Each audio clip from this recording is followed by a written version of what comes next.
Hello, everybody. Welcome to Honest Trailer Commentaries. We are here to break down Blade Runner 2049. No, just Blade Runner. Just Blade Runner. Just the still Blade excited Runner about 2049. In honor of Blade Runner 2049, we're breaking down Blade Runner 1982 with Joe Starr. Hi. Spencer J. Gilbert. Hey now.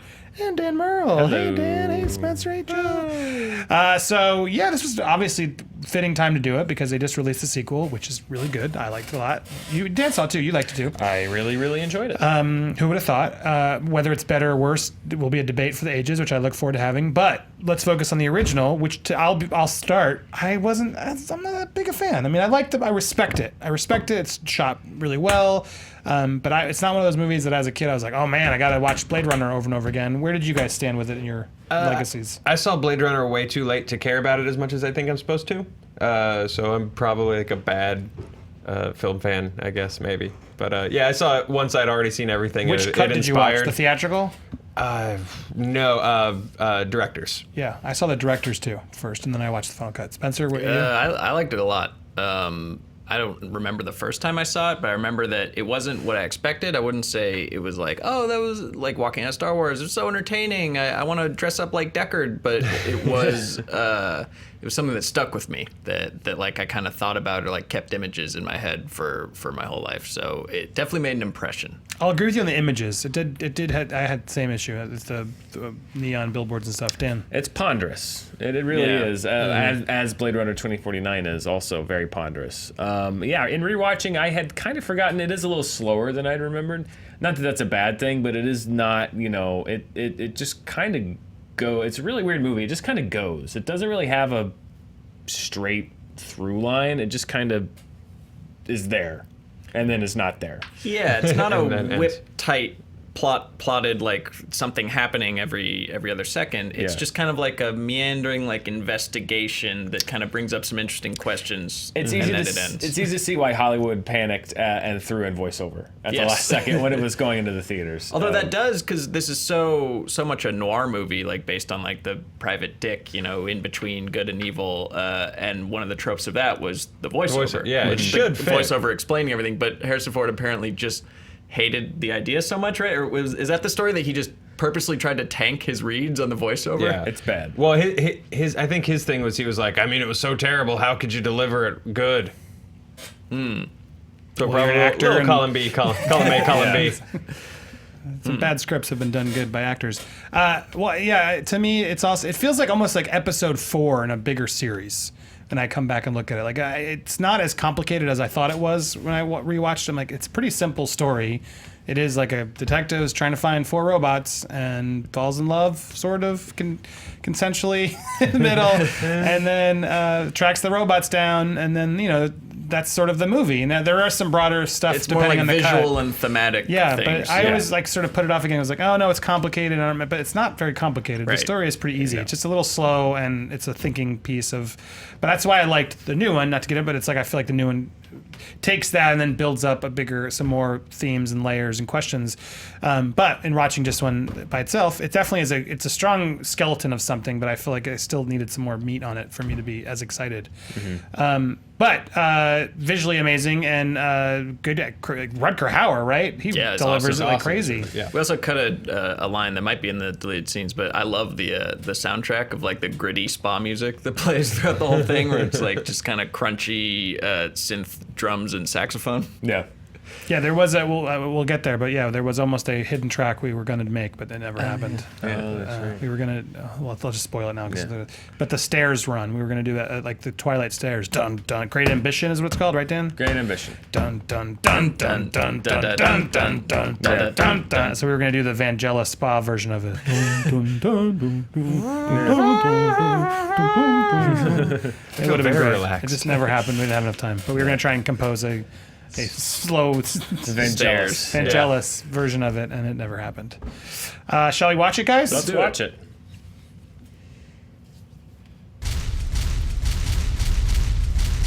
Very happy to see the comments or requests for this. Yeah. Well, they've wised on us now. They know when From to the do this. visionary director They know who what only movies makes are coming big out. visionary hits or big ambitious disasters comes Yeah. the clunky He always goes theatrical big. cut of his 80s classic, improved by a director's cut 10 years later, and further refined by his final cut in I 2007. would cosplay as Daryl Hannah. She's pretty We great. good to go, Ridley? Sure you don't want to go Halloween's mess with coming the up. ending again? Will Throw you the please voiceover do back that? in?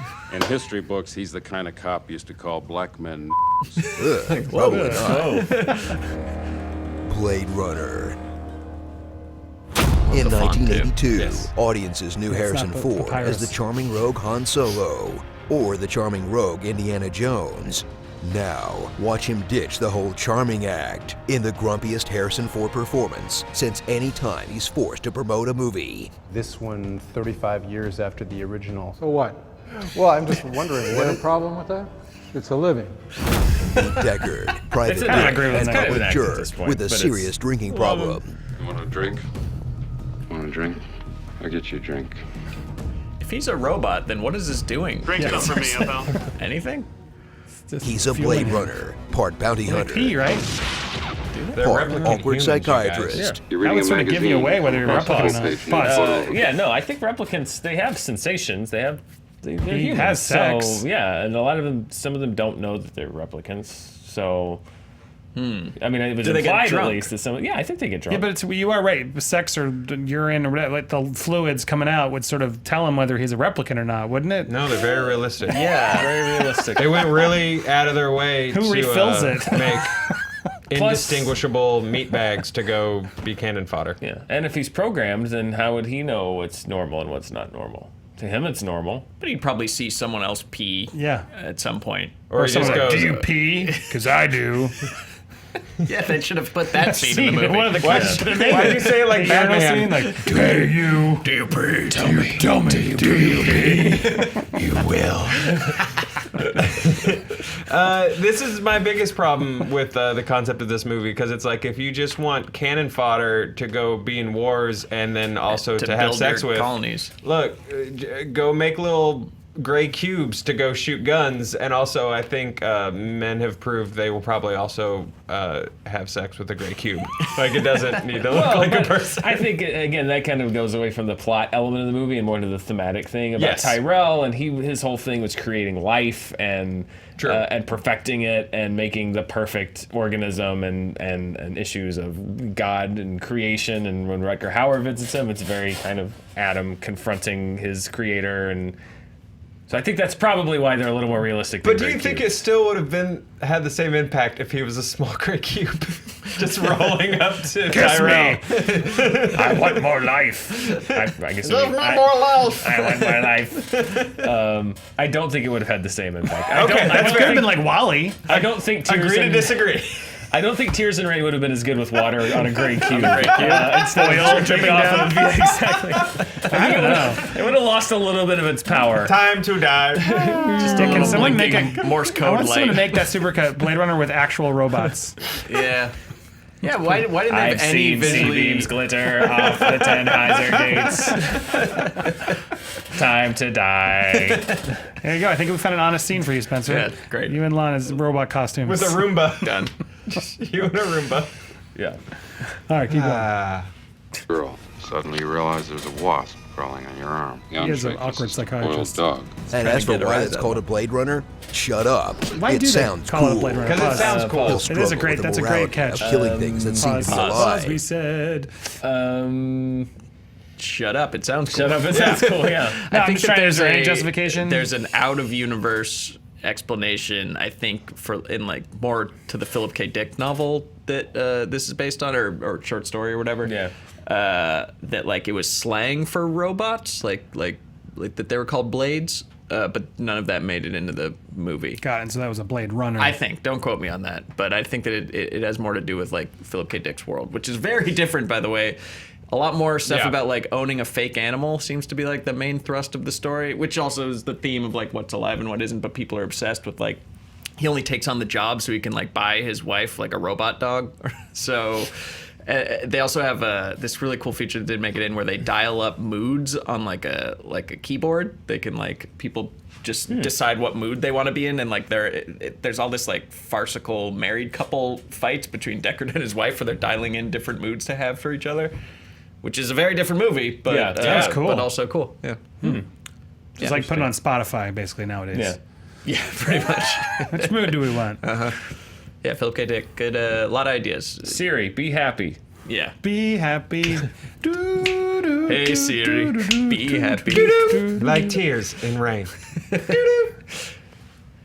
Let's play. It sounds cool. He'll struggle with the morality of killing things that seem to be alive, but he won't struggle with the morality of porking them against their will. It doesn't hold up. I mean, it's okay because they're both robots. Is he a robot, Spencer? Come on. That's not how consent works. You tell him, Chewie. As Deckard hunts robots known as replicants, soldiers and sex bots built with false memories. Those aren't your memories. They're somebody else's. An upgrade as cruel and pointless as giving your fleshlight a family history. And witness the breakout performance of Rutger Hauer, a replicant who speaks in monologues the actor wrote himself. All those moments will be lost in time, like tears in rain. Literally the only time that's worked since Apocalypse Now. I love the look at him at the end. Sent by grocery clerks. Collect the bill. Can I just say, as a movie fan, it saves its I'm so happy that we A, can do a trailer for Blade Runner, and B, do an Apocalypse Now actor writing their own. Like, just as a fan of cinema, I love that we can do an Apocalypse Now Blade Runner writing your own dialogue joke. We've earned it. We didn't have Twilight trailers. Can you play We've the earned Rutger Hauer line again? I never really noticed that, but look, do you think he's giving that smile because he's like, yeah, that was good? Like a little smirk after he says the line. It's like, No, yeah, because hit the landing. he's reliving the lost good moments of his life. Time, like tears in Now rain. watch. literally the only time that's that's kinda worked good, since isn't it? Apocalypse. Yeah. I have a theory. Suck it, Ridley. I have a theory, because he's looking at Deckard right there.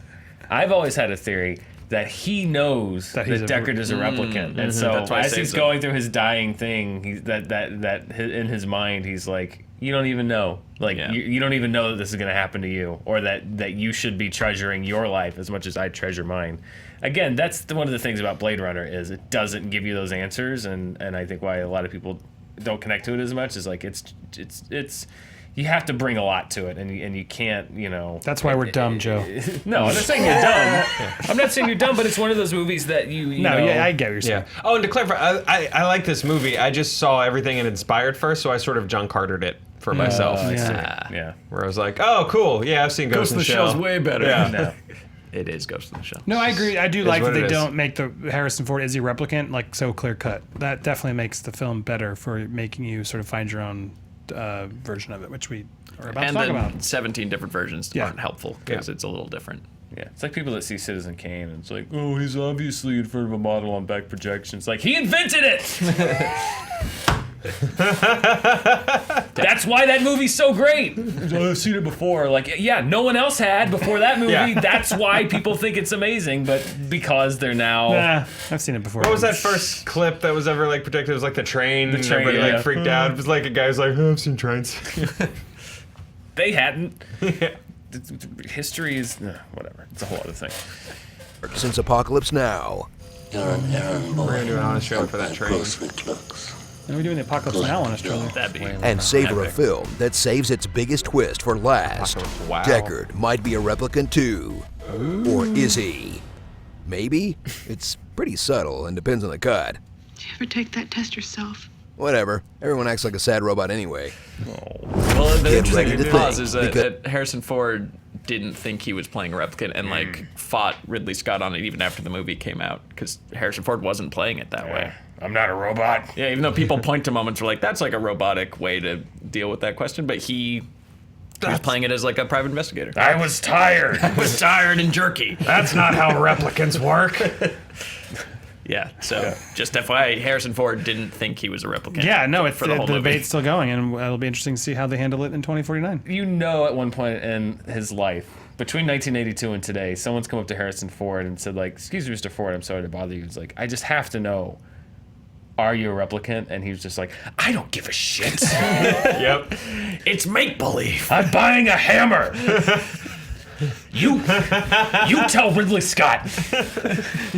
Well, just like, I'm sorry, it's like Dave doesn't buy his own Coulier. cameras. It's like Dave Coulier when they're like, "Is that Alanis Morissette song about you?" I'm sure they ask him that all the time. And he's next to Harrison Ford, also buying tools at Ace Hardware. You want to know? What does Bullwinkle think? The rumor is.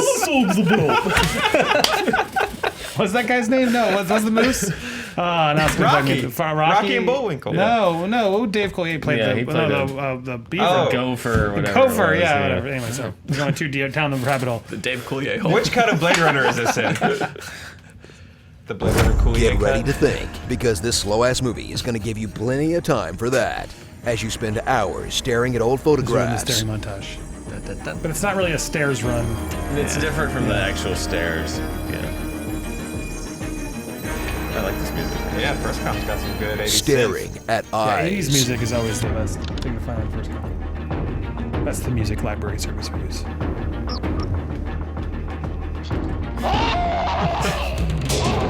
And staring at Deckard, staring out the window of his car. A lot of this in between every scene. I mean, it's kind of unfair. What else is he going to do? Read a book? Well, you don't have to show every moment of his life in the movie. You don't see him go to the bathroom. That's the deleted scene. Experience a visual masterpiece that influenced countless animes, cyberpunk films, Pause. and all the... Joe, do you want to talk about the Cyberpunk debate? Yeah. We were not well versed in Cyberpunk, and there were some choices that Joe had to school us on Cyberpunk. I just, The Terminator, especially for example. when we were doing things like... I think Terminator's Cyberpunk. I don't know if it is. I think Joe might have been it's right. like post-apocalyptic sci-fi. Look, I know it's nerdy, but I would rather just not have a zillion comments under this YouTube that's like, the Terminator is not a cyberpunk film. You had Strange Days right there. And it's like, let's just throw Strange Days But up there. Cyberpunk is such like an 80s book genre that I feel like Oh, absolutely. it's only the old nerds that would get upset about that. And I'm sure there's plenty of them that are like, no mention of tech war. So, Is RoboCop Cyberpunk? Yeah, I think so. I think you need like urban decay in a near future to With me. technology. With technology, yeah. That's the Interesting. ingredient. Okay. See, to me, it's a lot of like hacking and mainframes and stuff. Is hackers? is big cyberpunk to me. Does hackers count? With So like, Angelina dude's Jolie? plugging crap into your brain. Yeah, I think Hackers almost. I saw Hackers being listed Yeah. as a Cyberpunk movie. Yeah. Yeah. Yeah, hackers would be a good cyberpunk It's not movie. quite sci-fi. Yeah, it is. I mean, that movie could have been called Cyberpunks, and it would be the same Yes. movie. Yeah. So I think it counts. it has right? And just as then- much to do with hacking. Johnny Mnemonic. Yeah, definitely. Lawnmower Virtuosity. Virtuosity, yeah. The Lawnmower Man. Yeah. Okay. Well, the adaptation, not the book that it What about had The nothing Net? to do with. No. Net. That's magical realism. I kind of want to rewatch that movie just because I do not imagine that holds up. And then all there the is hacking they do. And then there's Soldier, the Kurt Russell movie, who Paul, which Anderson is he? Paul W.S. Anderson. Paul W.S. Anderson Yeah, that's good. insists that it's in the Blade Runner universe because he loves Blade Runner so much. Sounds like a legal liability. Yeah, right. I'm But just remembering the net. The one part I remember about it is like they had Sandra Bullock like order a pizza and like watch TV on her computer to like show that she's like really sad and lonely. It's like that's all. Everyone. That's what we do. so accurate. Back in '95, Yeah, though. back in '95, it's like you loser ordering Yeah. food on your internet. So accurate because now we're doing that and we're all sad and broken. Yeah. I think I was like 13 when that movie came out, so I just remember her like being in a bra on the trailer and being like, "Yes, Sandra Bullock." Yeah, it was right off Speed. Yeah. She Nice was She was popular. All right. Yeah. 56Ks up. And all those times someone says enhance at a screen over and over again. Enhance, enhance, enhance, enhance, enhance, enhance. A lot of movie fights fans figured you threw that in there. Because this ain't your daddy's bright and shiny sci-fi. This one has rain and SIGs and hookers and stuff. And forget about plucky rebels fighting the evil empire. This one's about corporations making that's your only life 4 or 5 short and years after Star meaningless. Wars. And if that's too dark for you, 5 years. at least the umbrella sticks light up. Those are cool. Ooh, Yeah. glowy. You can get those at So enjoy this story that sees so clearly into the future, predicting our modern anxieties about genetic engineering, corporate ownership, and Ridley Scott's unicorn Very fetish flimsy. that may not have done well at the box office, wanted to put but broke unicorns in. the all-time record for the number of film geeks insisting it's genius. Alright, come on, guys. It looks amazing and all, but this is film noir with robots. If it was perfect, they wouldn't have recut it 100 times. True. Pause. Can we just go back to the nose guy? Because Yeah, that he was is one thing that I creepy. noticed, and Nose I guy's want to real see. creepy. I want to know if I was just had a weird brain thing at that time. But when they go up to that, when she goes up to that guy's apartment, who has Methuselah syndrome, and he's got all those things. He's having sex with all those things, right? Yes, 100%. Yes. I mean, he was definitely doing something. That's like bondage gear. I think it's And like Michael Jackson. Like he very surrounds himself confused. with childlike things. Oh, It yeah. seems like he's having sex with Where them. you He's going, really just Spencer? like an innocent. Like he's too childlike to even. It's ignorant. Maybe. Yeah. Either way, having- it's saying I'm it's being creepy. ignorant. It's creepy either way. Yeah, it's definitely creepy. But I don't I- think he was having sex with them. I don't know. I just that one in particular just feels too. What's that? Where's that nose go? Why the nose? Why the mouth? Like exactly. Like that one in particular just felt weird, and I didn't know if like I was just in a weird mood or if like there was another edge to this movie that I hadn't thought of previously while watching it. But it just seems Where do odd. you Why think? the mustache? Where do you think he earned all those medals? I don't know. poor robots. Maybe it just hit me strangely, but it's just like this has a creepier feel to it than I recalled. I wish So- this had been a run in the trailer now, asking deep questions I like. didn't imagine he was boning the robots, but you know why? It's his right. I'm not saying he gave them life. He can have sex with them. He built them. Wow, I'm not is saying it his right? I'm actually not. want to retract that statement. Are you sure? Sure you're gonna go on record? They're not saying- alive. I think. Or are they? I'm not passing judgment necessarily. I think the question popped into my head, and I Yeah. thought the reason that the show exists is to ask these questions. Yeah, that we no, didn't have room safe for. space, Dan. Yeah. Anyway, I think the answer is something creepy was definitely happening. something strange. He has a very strange sensibility at a minimum. But I could see Spencer's point, the Michael Jackson of it, is he too innocent to even know? Because he was acting like a kid the whole time. Like, oh, hi, will you be my friend? Perhaps.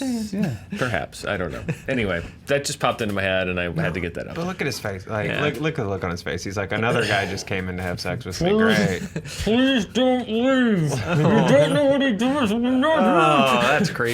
Yeah, I don't know. All right, let's move on then. It looks amazing and all, but this is film noir with robots. If it was perfect, they wouldn't have recut it 100 times. Only 8 times. Starring, Nice job, Wolfie. definitely shoots job, Robert first, Wolfie. Billy Idol. Finkel is Einhorn. Einhorn is Finkel. Yeah. Littering. Love Sean Compton, Mendes. Adama. Yeah. William Ain't Macy. Yeah. Four Eyes. No Eyes. Sex Machina. Yeah. And Los Angeles 2 years from now. Pretty much without the flame Kinda geysers. nailed that one. That's it. Give it some time. RoboCop? I love that. You know, it's cool Harrison's rebooting all his iconic roles, but there's not much left after Deckard. How long until we get Re-Witness, Re-Regarding Henry, Air Force 2? Actually, I'd totally watch that. I would too. Kudos to Brian Ward, who made those awesome posters at the end. Thank you, Brian. Although Air Force 2 is the vice president's plane, so Still, what a great movie. Mr. Vice President, get on this plane again. I've been demoted. No, I think it's. I how think that works. Think of Air Force One is blown up with the president, and then it's all the other existing presidents. Here's my right. This is the pitch. I think we were all talking about. You have all the old presidents there Flying to for the like funeral. a thing. They're flying to the funeral, and then all that's left is Air Force Two.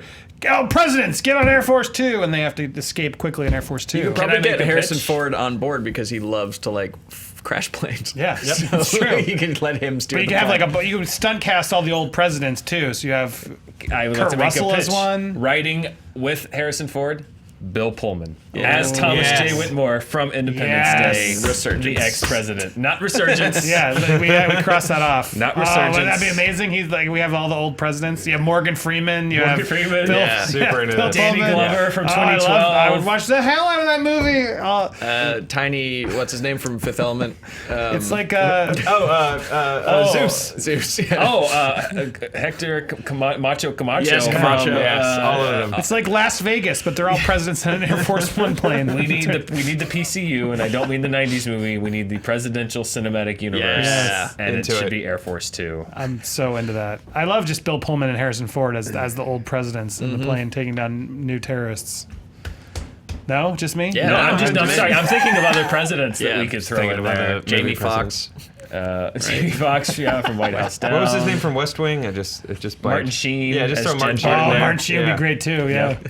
Great from walking 24. scenes. What's his name? David Palmer. Palmer. What's his real name? Dennis Haysbert. Dennis Haysbert would be great. Oh man. Michael Douglas. Yeah, Las Vegas. There you go. As or Dave, Kevin Kline. Yep. Las Vegas literally had all of them, and De Niro. We could fill Coach up with awesome movie presidents. Can we put in Sinbad and the kid from First Kid? Yes. Just swap out, do a Las Vegas reunion, and swap out De Niro with Harrison Ford, and you got it. Done. I like it. I like that. And Sinbad and First Kid. I'm sorry, that's non-negotiable for me. Does Katie Holmes show up as the first daughter as well? Yes. Can the animated president from Simpsons movie, animated President Arnold Schwarzenegger, was like, to lead, not to read. They really thought they were going to predict that future. He was going to change the law somehow. It didn't work. No. Instead, they got Trump. All right, do we have outtakes? All while lulling you to sleep with a score that's 90% spa music. There it is. That's a tunnel on 3rd Street in Los Oh, Angeles. this is exactly what it's Hey, like girl. to drive around Los Angeles. Nailed it. I know it's tough walking around in the future Starring not knowing if you a replicant or whatnot. Oscar Pistorius, He's the Blade Runner. Harrison Ford, He's got hair. Philip K. That was dumb when I Ripped, pitched the negative. The Frying Dutchman, Benjamin Button. Hi, Lloyd. A little slow tonight, isn't it? Bartender from The Shining. Michaela, more replicant. Dated Olympic reference. Sploosh. Splash. Escape from The LA. mermaid in Splash. That was it? Do androids dream of organic unicorns? They do. It's honest. Okay, dick joke. F.B. Lewis presents Miss Helene and the Snake. Watch her take the pleasures from the serpent. 8 different cuts of the movie and not one of them has the sexy snake show in it? What a rip. I don't like the joke, but we did all flag that VO of like The serpent! yes. It came out of nowhere. Like Harrison Ford's VO and the theatrical thing, yeah, whatever. But this guy just apropos of nothing. Like, watch this serpent. So did Robin Williams break into the sun and play a practical joke? As I say, it's actually Gal Gadot, a young Gal Gadot. The serpent! Watch her take the pleasures! From the serpent. Sounds like It just comes from out of nowhere. sounds like Janusz from Ghostbusters too. Yeah, it does a little bit. The little baby plays the serpent. He's Vigo. He has big serpent. I love it. Peter McNichol jokes, Yeah, I got- Apocalypse Now, I got everything some the deep- kids love. This commentary has everything. Peter McNichol. Presidents on Planes, Peter McNichol, Fake serpents. Serpents, Harrison Ford, Oscar Pistorius jokes. All right, it really did have everything. Well, there it is. I hope you enjoyed it. Small robots. We talked Sex about toys. talked about a lot of things on this episode. But tell us what you thought in the comments below. We'll be back every Tuesday. I guess these now come out on Tuesdays, it seems. Yeah. You are literally in charge of this. Every Tuesday, Australian Commentaries will break it down with you. And next week's going to be a fun one. Stay tuned. Bye.